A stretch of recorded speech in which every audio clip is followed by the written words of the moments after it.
এই তো ঠাকুরপো, এই জামাটা পুরো তোমার গায়ে ফিট হয়েছে। হ্যাঁ গো, তোমার পল্টুদার এই জামাগুলো অনেকদিন ধরে ছোট হয়ে ঘরে পড়ে আছে। সেই কবে থেকে তোমার পল্টুদাকে বলছি এই জামাগুলো ফুটো ঠাকুরপোকে দিয়ে দাও, কিন্তু তোমার দাদার যা ভুলো মন, ওর তো মনেই থাকে না। একবার পরে দেখো ঠিক হয় কিনা। হ্যাঁ হ্যাঁ,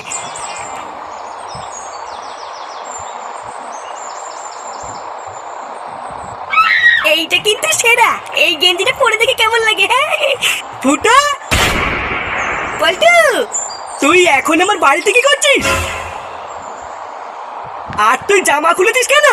আরে শোনোই না, ফুটো ঠাকুরপোকে আমি ডেকেছিলাম। হ্যাঁ রে পল্টু, বৌদি আমাকে ডেকেছিল। ও, তার মানে আমি যখন বাড়ি থাকি না তখন বাড়িতে আমার পিছনে এইসব হয়? এইসব হয়? আপনার ছেলেকে এইসব শিখিয়েছেন যে পাড়ায় গিয়ে বন্ধুদের সাথে লকপক করা? আপনারা না সবাই এক একটা ছোট লোকের বাচ্চা। ছি, ওদের বালগুলো মানুষ যখন করতে পারবেন না তখন জন্ম দেন কেন? এই তো ঠাকুরপো, এই জামাটা পুরো তোমার গায়ে ফিট হয়েছে। হ্যাঁ গো, তোমার পল্টুদার এই জামাগুলো অনেকদিন ধরে ছোট হয়ে ঘরে পড়ে আছে।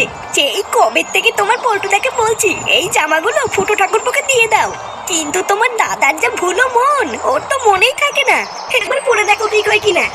হ্যাঁ হ্যাঁ,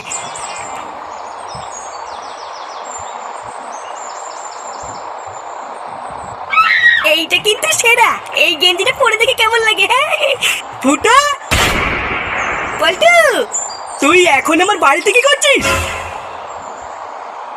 আর তুই জামা খুলেছিস কেন? আরে শোনোই না, ফুটো ঠাকুরপোকে আমি ডেকেছিলাম। হ্যাঁ রে পল্টু, বৌদি আমাকে ডেকেছিল। ও, তার মানে আমি যখন বাড়ি থাকি না তখন বাড়িতে আমার পিছনে এইসব হয়? এইসব হয়? আপনার ছেলেকে এইসব শিখিয়েছেন যে পাড়ায় গিয়ে বন্ধুদের সাথে লকপক করা? আপনারা না সবাই এক একটা ছোট লোকের বাচ্চা। ছি, ওদের বালগুলো মানুষ যখন করতে পারবেন না তখন